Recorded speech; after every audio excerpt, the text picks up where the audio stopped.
On a trip to Seoul, Korea in September of 2016, my wife and I had the opportunity to meet Dr. David Kim. We visited him at his church in the southern suburb of Greater Seoul. After church, he showed us some artifacts from northwest Arabia and answered many of my questions. Of particular interest was his theory of how Moses would most likely have ascended to the summit of Mt Sinai. The pathway depicted in his book would take Moses through the so-called Middle Valley. This valley runs north of Mt Sinai, but southeast of Mt Horeb. That is, it's the valley between the two mountains. Though this route was somewhat of a longer distance than a direct approach up the mountain, this path would be most suitable for an older man such as Moses. Dr. Kim was quite convincing. After all, he had been to the area several times. He had convincing command of Google Earth and had sold thousands of books. After internalizing what Dr. Kim said, I was most anxious to hike this area myself and check things out. The possibility of walking the very path of Moses to the top of Sinai with a scenic, gentle incline and all was something that an old man like myself finds most appealing. The other approach from the altar in the middle of the camp that heads west and straight up to the summit is for young bucks, or obviously could be done by a young Elijah energized by the magic cake and water he received at Beersheba 40 days earlier, as described in 1 Kings. A cave is seen on an almost sheer cliff some 1,000 feet above the valley floor to the right of this approach. It would seem more logical to me that Elijah would choose an easier cave to lodge in, as stated in 1 Kings 19, verses 8 to 15. It would be lower down. It would be closer to water. Perhaps similar to one that I found 2 miles from the main valley. Furthermore, the text says that the cave was at Horeb, not Sinai. In the description, he was to stand outside the cave on the mountain before the Lord. That's verse 11. Then verse 13 says, he only came out of the cave when he heard the soft whisper. So Elijah must have watched the show God put on from the cave, with wind digging into the mountain causing landslides, an earthquake, then fire. The valley below this high, difficult to access cave, I didn't see any evidence of massive landslides or large boulders filling the valley. In fact, the altar site below this cave is pristine for something that happened a couple millennia ago. This is why a cave with a view of both Sinai and Horeb from the cave entrance makes more sense. Then you would be standing on the mountain with a view of the mountain.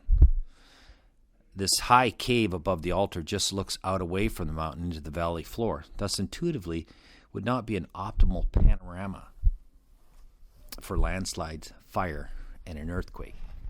With this in mind, I was hoping to find some caves in the Middle Valley. Again, within just walking a half a mile from where you could park in the Middle Valley, there was a small cave, and it did have an excellent view of both Sinai and Horeb. You look to the left, you see Sinai with its black, looking over to characteristic top. Jethro's caves. And you look to the right, and then this is there's north. the burning That's bush Mount as Horeb found by there. the Caldwells, and then Right further up in there the is where distance, the Caldwells, the summit of Horeb. I believe, where the burning bush was. This is a nice wadi. There's a little bit of water flowing. I just saw a little flock of quail fly away as I came. To my left's a burro trail. So Elijah, Moses, they could have come up here with a burro. There's actually 3 burros just went by. But this is what I really wanted to show you. This is a beautiful little cave. You'd be protected. The wind or the rain. You could throw your blanket over that. You could cook here. There's storage, and it's lantern or whatever. There's plenty of room to lay your bed. You wouldn't even get wet. Here, wind, This is it. landslides of rocks and fire would have been most entertaining from such a vantage point. In fact, even today you see tons of evidence of landslides. There's huge boulders that have rolled down. There's black burnt rocks that must have come from the top strata, and they're seen strewn everywhere. The next thing that was on my mind was this concept of the 70 meeting somewhere on Mount Sinai. Dr. Kim proposed the Pentagon site. When I reached this spot, it was noted to be completely flat and simply a dried, shallow lake or puddle.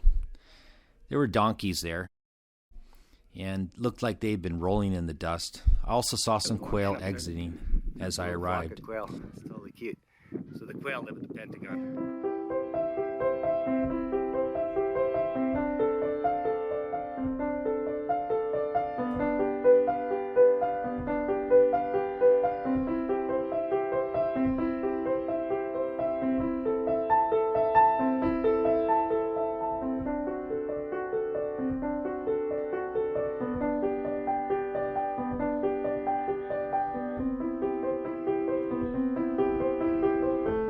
Alright, we're walking around the Pentagon, so that's why it lights up, is because there's moisture here and mud. So I Google Earth, it just looks like it's on fire. The reflection from the sun. Maybe after a good rain it turns into a lake, and then I suppose you could even have a frost at this elevation. Like I say, I'm at 5,800 feet. So just for all you skeptics out there, I'm hiding something. Just the donkeys, they love coming up here. They roll themselves. You're going to land a helicopter. Like you're a rich tycoon like Trump. This is where you would land your helicopter. It's awesome water. It's this clay. It's a lake bed. It's a very pond.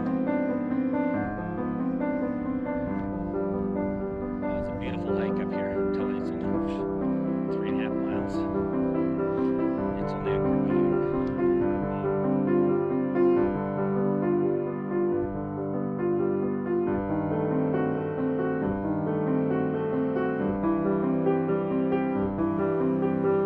Elohim, Jehovah, Yahweh, you are the one true God.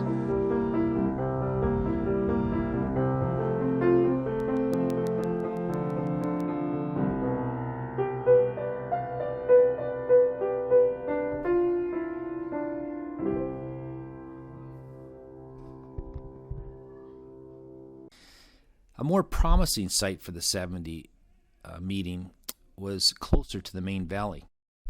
It had 3 natural walls that made it cozy. And in the middle was this almost flat rock about the size of a table that could host 70 people.